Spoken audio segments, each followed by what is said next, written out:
natin ang Bayan Muna Chairperson ngayong umaga, si Attorney Nery Colmenares. Pag-usapan nun natin. Attorney Colmenares, magandang umaga po.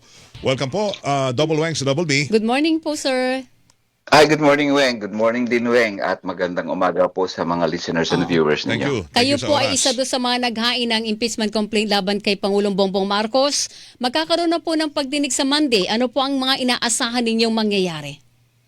Well, ang impeachment kasi tatlong parts yan, Opo. Yung first part ay yung procedural, no. Opo. Yung second ay yung hearing, at yung third syempre yung report, no. Ang procedural lang 'yon. Hindi pa doon itatackle yung mga ebidensya. Yung mga merits. Sa hearing, doon yung issue ng ebidensya at saka yung report. So kung procedural lang siya, una muna sa sufficiency in form, ang requirement lang naman yan dalawa eh. Una, verified ba yan at endorsed ba yan ng isang member ng House. Doon sa sufficiency in substance naman, ang issue lang naman dyan, presuming that the facts are true, do they, is it a recital of facts? May mga facts siyang sinasabi, presuming they're true, bahagi, ano ba siya, yung grounds ba ng impeachment ang nailagay niya. Yun ang ibig sabihin ng determinative of the jurisdiction of the committee. Opo. Ibig sabihin, pag hindi doon nabanggit mo o hindi siya nagko-constitute ng 6 na impeachment ground, syempre, walang jurisdiction yung committee kasi hindi naman yun ang kanyang ano. So, tingin ko, because may presumption, presuming they're true, hindi pa doon pinag-uusapan yung may ebidensya ka ba dito? Anong ebidensya mo dito? Yes. Verified ba yan? Ayun lang, mag-recite ka ng facts. Halimbawa, ang sinabi mo facts, may kickback kang 1 billion. Is that tantamount to betrayal of public trust? Yes. Yes, if it's true, yes, of course it is. So may jurisdiction ang committee dyan. So kung yun lang naman ang issues at that stage, tingin ko papasa dapat sa form at substance. Ang pahirapan dyan ay yung challenge yung determination ng probable cause. Well, actually, ang requirement lang dyan, ang pangatlo, sufficiency of the grounds. Yung pangatlo, hindi nagbanggit doon sa yun na yung totality na pag na ano mo diyan na tawag dito na hurdle mo siya. Yun na yung magsasabi na may probable cause and in fact we will have a trial. Saan So, punto kailangan humarap si technically, Pangulong ang Bongbong komite, Marcos? Technically ang komite parang piskal siya Yes po. na nagdedetermina siya ng probable cause. Siyempre, whether acquitted or guilty, ang korte yon, in this case, the Senate. So, hindi ganon dapat mahaba ang sa House of Representatives. Parang sa piskal lang yan, probable cause. Saan Attorney- punto dapat humarap si Pangulong Bongbong Marcos sa Justice Committee ng Kamara? Yeah, they have of course, ang respondent, whether it's President Marcos or Vice President Sara Duterte, have always the right to appear. Ang nasa rules naman, pag hindi sila mag-reply, hindi sila mag-appear, ang nakalagay sa rules, deemed na may general denial sila, may kontra sila. Hindi waiver, hindi waiver na Hindi kanilang right to waiver, reply. hindi siya waiver na parang, di ka nag-appear, therefore default ka. Oo. So, So, pwede silang hindi humarap? Tuloy lang siya. Pwede silang hindi humarap. Well, it's their choice. Okay. Pwedeng sabihin nila, hindi sila mag-reply. Ang sabi ng rules, they're deemed na nag-deny ka. So, ipoprove pa rin ng complainant. Kahit na hindi nag-reply ang respondent, I hope humarap din sila syempre para to answer it personally, but sabi nga ng rules kahit na hindi sila mag-reply o humarap, ipoprove pa rin ng complainant yung kanyang complaint. Okay, attorney, ito ang tanong ng maraming kababayan natin, actually lang lahat, ano? Yung kung yan ay talagang kailangan ho gawin, ano ho yung mga nakikita niyong mga naging basehan para ho sabihin na ito ay ito ang mga dahilan kung bakit kami nag-file ng impeachment complaint laban sa Pangulo. Kasi ang tingin naman ng ilang mga mababatas, pag ang Pangulo may impeachment complaint tapos yung pangalawang Pangulo meron, parang nakakahiya na ho sa ibang bansa ang ginagawa ho, nangyayari dito sa ating bansa. Parang besiege yung parehong top parang- leaders ng bansa natin. Parang masyadong And political on na both political ang grounds, takbo. parehong corruption issue ng pera, Attorney Neri. Yes. Well, nakalagay naman yan sa an accountability mechanism ang impeachment complaint. Ngayon, pwede ba ang resulta ng any impeachment complaint, whether ito o yung dati o ano pa man, ma-impact sa imahe ng Pilipinas? Of course, yes. In the sense na, syempre, may corruption dyan. Pero hindi pwedeng hindi hanapin ng taong bayan yung bilyon-bilyon na nawala just because posibleng magkaroon ng impact sa imahe. In the first place, bakit ka nga kasi hinayaan? Otherwise, Weng, kung yun pala ang dahilan, iwag na lang tayo kasi ma-impact sa imahe. The impeachment proceeding is inutil. Kasi syempre lahat naman ng impeachment, kahit sinong i-impeach mo, whether it's the President, the Vice President, or the Chief Justice, may impact yan. Pero sa public officials natin, ginawa nyo kasi, tapos ngayon parang ang taong bayan pa yung may problema kung bakit kayo nagrereklamo. Diba? Parang sa inyo dapat yung nakatuon yung corruption. Hindi naman taong bayan ang gumawa. Kayo naman. Yun ang may impact sa imahe natin. Hindi yung impeachment, yung corruption nyo. So, parang ano yan Kaya, tingnan mo yung rules ng House. Ang ethics rule ng House ay a member violates the ethics, the conduct, ethical conduct kung may ginawa siyang act that is not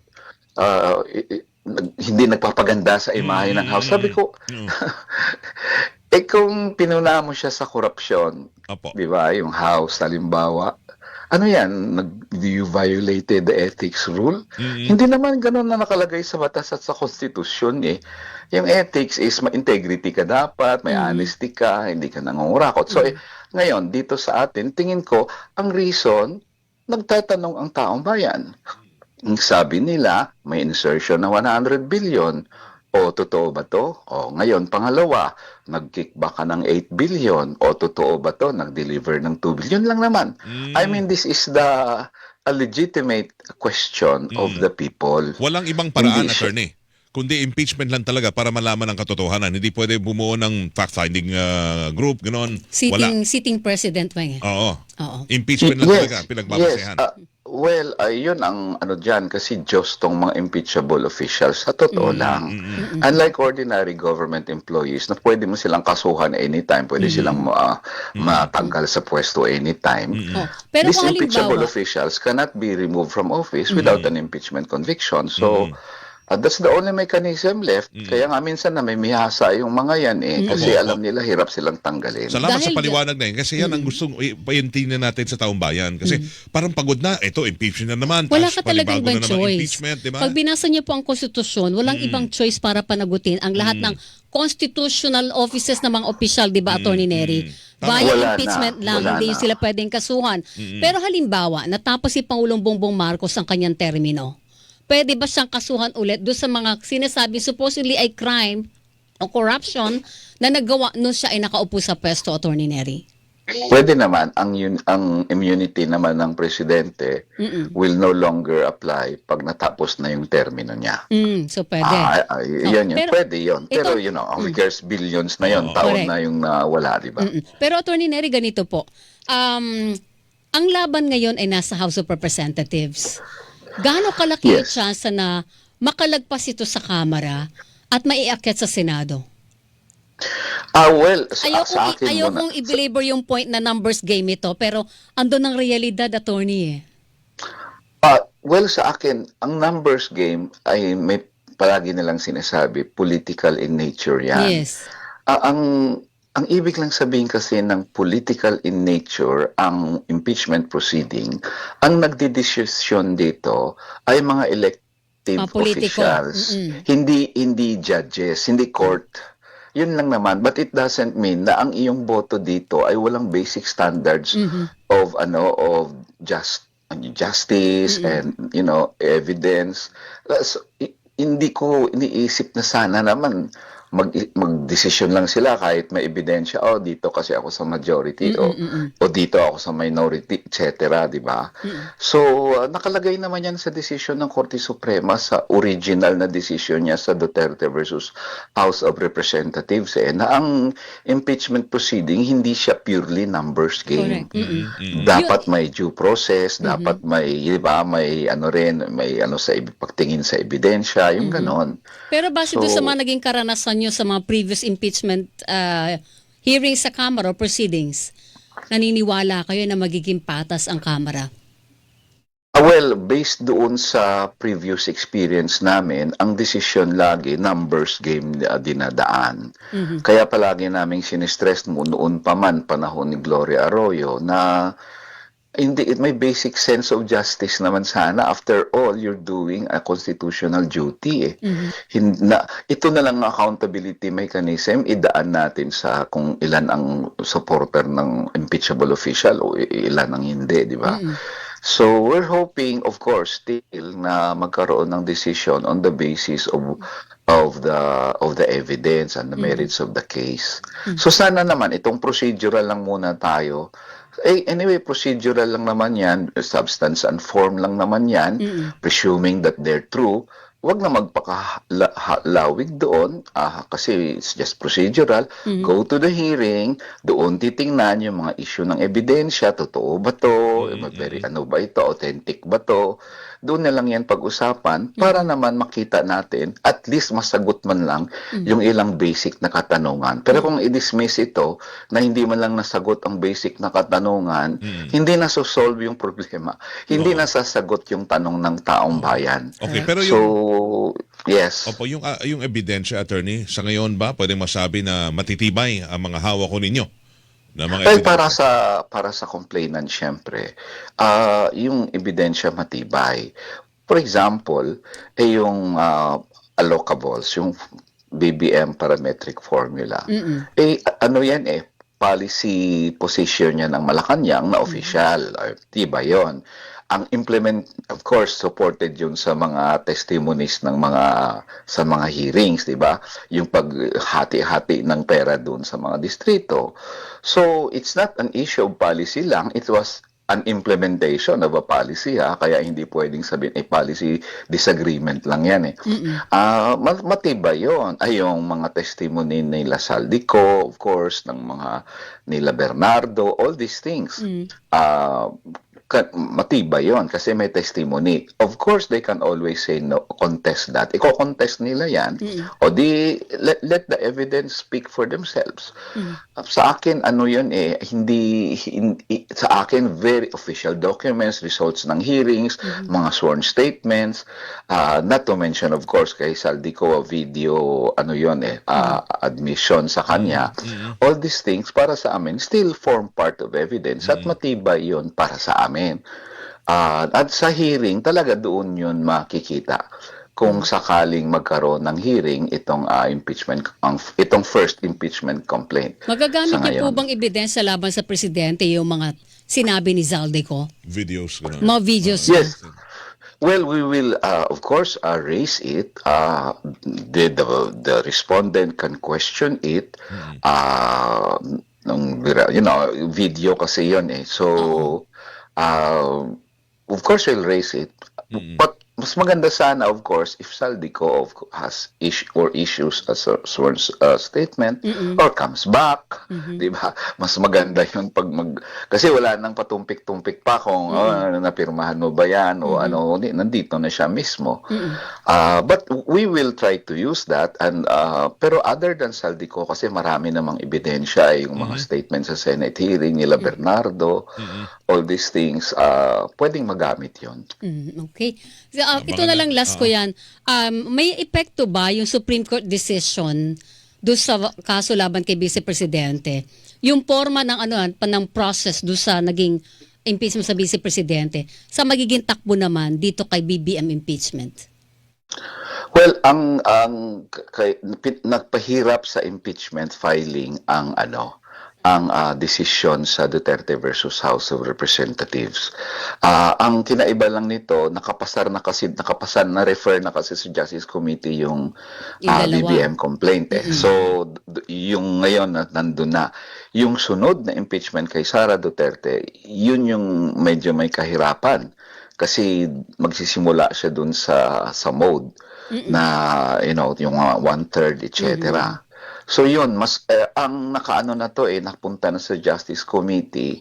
So ang isang statement ng Korte Suprema na nagbabago dito sa makaapekto sa BBM complaint, ang desisyon ng komite under the rules ay decision na ng House, i-refer sa House, balik whatever the decision of the committee, whether dismiss or tuloy, it can be kasi it has to be referred to the plenary. Yes. And it can be overruled by 1/3 again. So sa iyon, ngayon ang desisyon ng Korte Suprema, ang session days ay calendar days, yes. Na so hindi kasi kung tingnan mo yung rules, Weng, yes.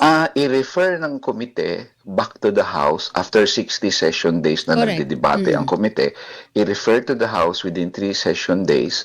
Tapos sa rules ng House, may 60 session days ulit yung House to decide on the decision of the committee.